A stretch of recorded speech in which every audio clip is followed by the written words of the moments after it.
Hey everybody, welcome back to Watch and Carry. So in today's video, I wanted to talk about riding your one wheel in the wind.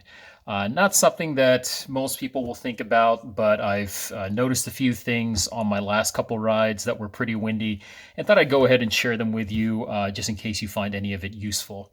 So number one, I think gear is really good. People are on all kinds of opinions on whether to wear safety gear. Me personally, I do. But I think when you're riding in the wind, one thing to keep in mind in terms of your gear is always to have some kind of eye protection. So obviously, in the wind, it's much more common to have things blow into your eyes. And while you're trying to ride a one wheel, that would obviously not be ideal. So if you don't already wear glasses, I like to wear clear lenses when it's a dim day with low sunlight outside. Basically, if it's too dim for me to wear sunglasses, I go ahead and I wear these. And these are non-prescription lenses. I guess you can buy these on Amazon. I think usually people who buy these are just buying them for the looks of wearing glasses, but I buy them because they're $6. They give me some decent eye protection. I've already had a few things kind of blow in my face on a windy ride, and these definitely protected my eyes from them. If not these, you can always go for full-blown goggles or some kind of shield in front of your helmet. For some of you that had those tactical helmets, those are the shields that kind of flip up and flip down. But basically, any kind of gear that protects your eyes, I think, is going to be pretty useful on a windy ride. Number two is battery usage. So I do this typical loop every weekend. It's about a 12.2 mile ride. I go from my house for 6 miles, double back for 6 miles, and I end up with about 12.2 miles. And I've never had an issue clearing that ride on a full battery charge. I'm riding a one wheel with a 2X battery system. And that typical loop, I will come home with about 5% battery left. So it's just enough.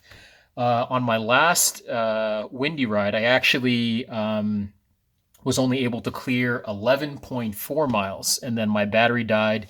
I got the normal nose tip up, which told me the battery was too low, so I had to call a Lyft to take me the rest of the way home.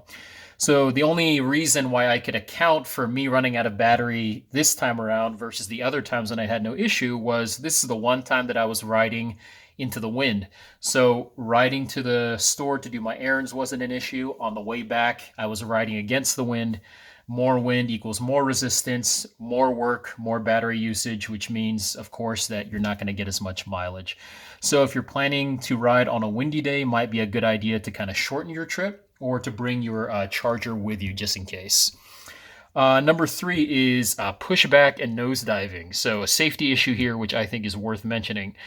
So when I was riding back into the wind, I noticed that obviously you're going to feel like you're going really, really slow. If it's a very windy day, you have a lot of resistance pushing up against you, and it can be very hard to notice pushback. So on the Plus and on the XR, I've ridden both. I've also owned a Pint in the past, and I would say that out of all those three boards, the Pint has the most noticeable pushback, and the Plus and the XR have the least. You can notice pushback on all three, but I can see why it's easier to miss pushback on the Plus or XR. Now, if you add to that wind resistance, where you are already feeling a force pushing against your entire body, your sensation for pushback is obviously going to be a little bit decreased. So either you have to pay much closer attention while riding in the wind for the pushback, or you just have to be aware of the fact that you might have to ride a little bit slower, just because you might not notice that tipping point to when you start to move into a speed that you might end up nosediving. So just something to be aware of, that pushback can be a little bit harder to notice on a windy day. On top of that, nosediving, which goes along with the pushback, can also be something to worry about. So obviously, the movement of air is just like the movement of fluid, right? So it can be very inconsistent even though it's always there. So what I mean by that is, you can ride for, let's say, a block where you feel absolutely no wind on a windy day, and then the next block you feel lots of wind pushing against you. Then the next block you don't feel anything. So my point is, the amount of wind you're riding into can change. And so why does that matter for nosediving? Well, let's say we have like a typical rider that's riding into the wind, right? So we have a board here, and then we have our wind pushing against the board, right? And so, what a lot of people feel is they feel that resistance of the wind. And so to counteract that, they apply a little bit more pressure to the front. Let's call that the front of the board, right? And so, what ends up happening is even though you're applying more force and more pressure on the nose, the wind is kind of keeping your board from nose diving, right? Because you're kind of balancing the two out. Now, let's say all of a sudden, while that rider is applying the same amount of force on the front of their board, let's say that the wind against them all of a sudden cuts out. I mean, wind can disappear instantly within a split second, right? And then come back within a split second. So in this case, the rider is still applying the same amount of force that they were doing into the wind. And then all of a sudden the wind cuts out. So there's nothing to balance out this downforce. And what ends up happening is the board nosedives, and obviously, the rider may or may not ride it out, or the rider may fly forward. So what my point here is just to let you know that the amount of wind you're feeling against you can change in an instant. And if you're applying a lot of force on the front of your board, you might have to react really, really quickly to avoid nosediving. So just be aware. I think, again, the simplest advice I can give if you're riding into the wind is just maybe don't go full force out. Don't try to fight the wind too much. You're just going to have to deal with the fact that you're riding a little bit slower, but if that means that you get home a little bit safer, it might be worth it.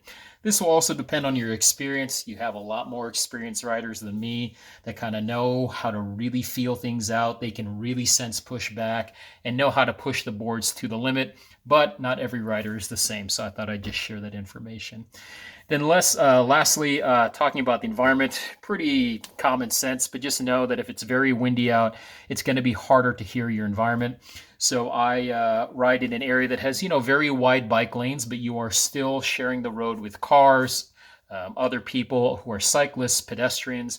So during windy days, I try not to ride with one headphone in my ear for music or a podcast. I try to keep both ears open so I can really listen to the environment. I'm also constantly not just relying on my ears to hear for cars coming or bicyclists or pedestrians, but I'm also using my eyes more because obviously I can't hear as well on a windy day. Again, goes without saying, but thought I'd go ahead and just mention that to you. Anyways, quick video. Just wanted to share my experience on riding in the wind.